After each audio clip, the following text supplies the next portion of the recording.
सांगड़ के कब्रिस्तानों में जाएं तो कब्रों पर इंसानी कदमों के निशान नहीं बल्कि कुत्तों और गधों के निशान नजर आते हैं। ये बेजुबान जानवर कब्रों को अपना मस्कन बनाए हुए हैं। वो कब्रें खोद रहे हैं, मिट्टी उड़ा रहे हैं और हम खामोश तमाशाई बने देख रहे हैं। क्या ये हमारे प्यारों की इज्जत है? ये सवाल है। क्या ये वो सिला है जो हमने उनके जाने के बाद उन्हें दिया है?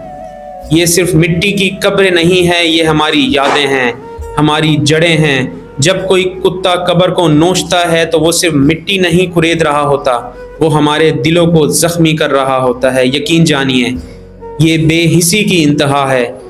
हमने कब्रिस्तानों को नो मैंस लैंड मतलब समझ लिया है। लोग वहाँ कब्जा कर रहे हैं। कभी दीवारें खड़ी कर दी जाती हैं तो कभी कब्रों के ऊपर रास्ता बना लिया जाता है। जो जगह अल्लाह के नाम पर वक्फ थी वो आज ज़ाती मफादात की भेंट चढ़ चुकी है। हमें क्यों लगता है कि मरने के बाद उनका हमसे कोई ताल्लुक नहीं रहा? इस्लाम में कब्रिस्तान का एहतराम मस्जिद के एहतराम के बराबर है। ये हुर्मत कब्र का मसला है जो हम मुकम्मल तौर पर भूल चुके हैं। सांगड़ के अवाम अब बात करते हैं कानून की।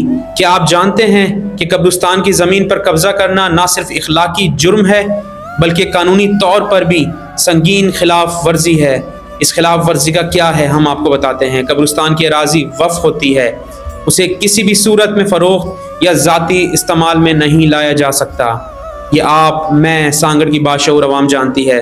सेक्शन 297 पाकिस्तान पैनल कोड के तहत कानून कहता है कि अगर कोई शख्स कब्रिस्तान की बेहुरमती करता है या लाश की बेहुरमती का बायस बनता है तो उसे कैद और जुर्माने की सज़ा हो सकती है।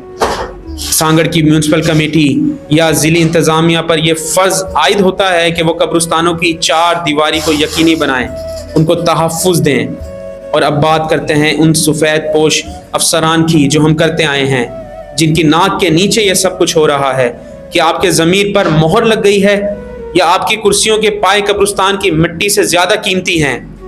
आपकी इंतज़ामी मशीनरी का पहिया तब चलता है जब कोई प्रोटोकॉल या ज़ाती मुफाद की बात हो, लेकिन जब कब्रों की बात आती है, उनकी बेहुरमती की बात आती है, जब कुत्तों की बात आती है, हमारे बड़ों की हड्डियां निकाल कर सड़कों पर लाने की बात आती है, तब आपकी हुकूमती रिट कहाँ मर जाती है?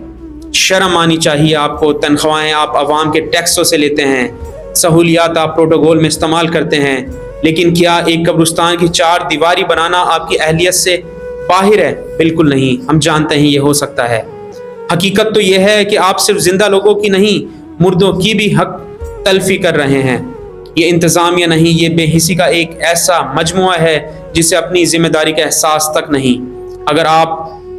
अगर आपसे एक कब्रिस्तान महफूज नहीं हो सकता तो खुदारा इन कुर्सियों पर बैठना छोड़ दें और घर बैठ जाएं, क्योंकि आप इस ओहदे के लायक नहीं हैं जो अवाम की इज्जत और उनके प्यारों की आखिरी आरामगाहों की हिफाजत ना कर सकें।